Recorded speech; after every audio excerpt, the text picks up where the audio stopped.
Hay que decirlo claro, la relación entre la humanidad y las sustancias psicoactivas no es nada nuevo, es tan antigua como la civilización misma.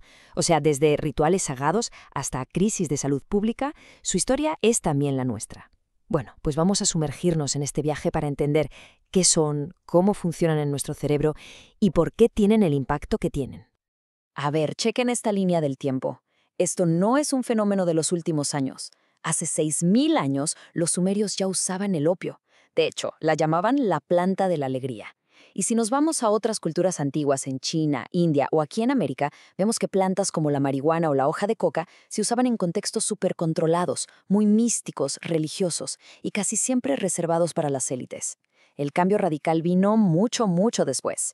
En 1860 se aísla la cocaína en un laboratorio en Europa, y para los años 60 el consumo explota como un símbolo de protesta, de un cambio generacional. O sea, pasamos de un uso ritual a un fenómeno social a escala global. Ok, ya vimos la historia, ¿no? Pero para de verdad entender el poder que tienen estas sustancias, tenemos que cambiar de escala, dejar la historia y meternos a un nivel microscópico. ¿Qué es lo que le hacen exactamente a nuestro cerebro? Pensemos en el cerebro como una central de comunicaciones, pero una súper compleja. Millones y millones de neuronas pasándose mensajes todo el tiempo. Y lo interesante de esta imagen es que nos muestra el punto clave de todo, la sinapsis. Es ese pequeñísimo espacio entre neuronas donde ocurre toda la acción. Es ahí donde las señales eléctricas se transforman en mensajes químicos para poder saltar de una neurona a la siguiente. Y justo aquí es donde entran las drogas. Son, en esencia, unos impostores químicos. Se meten en este sistema de comunicación que está calibrado a la perfección e interfieren. Interrumpen la manera en que las neuronas envían, reciben y procesan toda la información.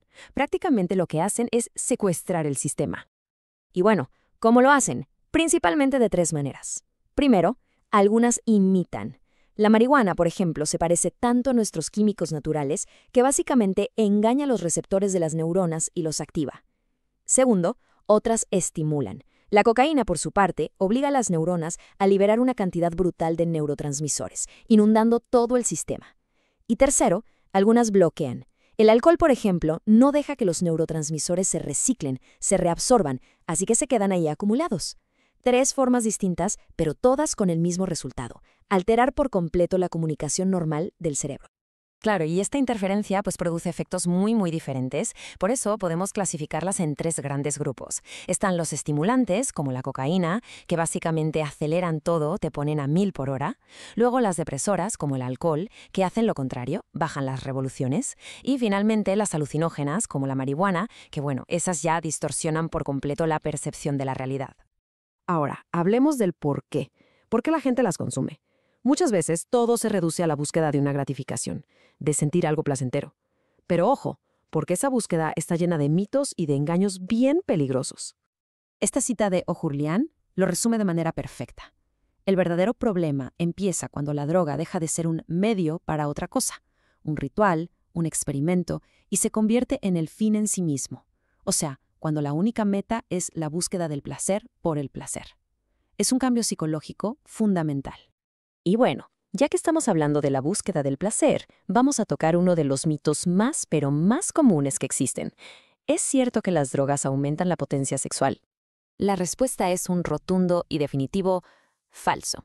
A ver, lo que pasa en realidad es que las drogas pueden quitarte las inhibiciones, hacer que te sientas más libre. También pueden alterar cómo percibes el tiempo, haciendo que un momento se sienta más largo.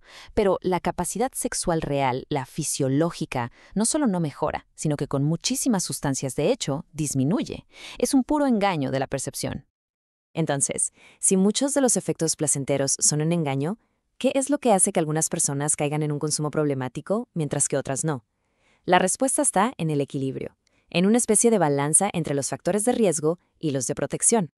Pensemos en esto, literal como una balanza. De un lado tienes los factores de riesgo. Son todas esas situaciones personales o del entorno que hacen más probable que alguien consuma. Del otro lado tienes los factores de protección. Son esos recursos, esas habilidades que nos alejan del consumo y nos ayudan a tener una vida más sana. Nadie nace predeterminado a una cosa o la otra. Todo depende de cómo se incline esa balanza para cada quien. Y esta imagen lo ilustra perfecto. Nos muestra cómo se puede construir un muro de protección. Y no se trata nada más de aprender a decir no.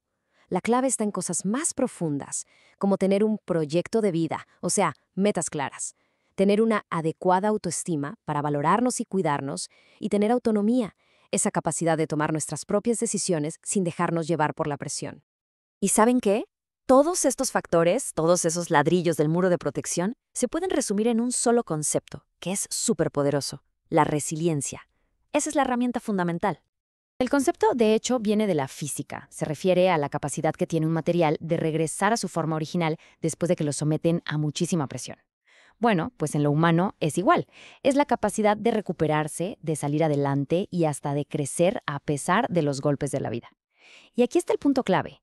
En lugar de intentar eliminar todos los riesgos que existen, lo cual es imposible, es mucho más práctico y efectivo construir nuestra resiliencia.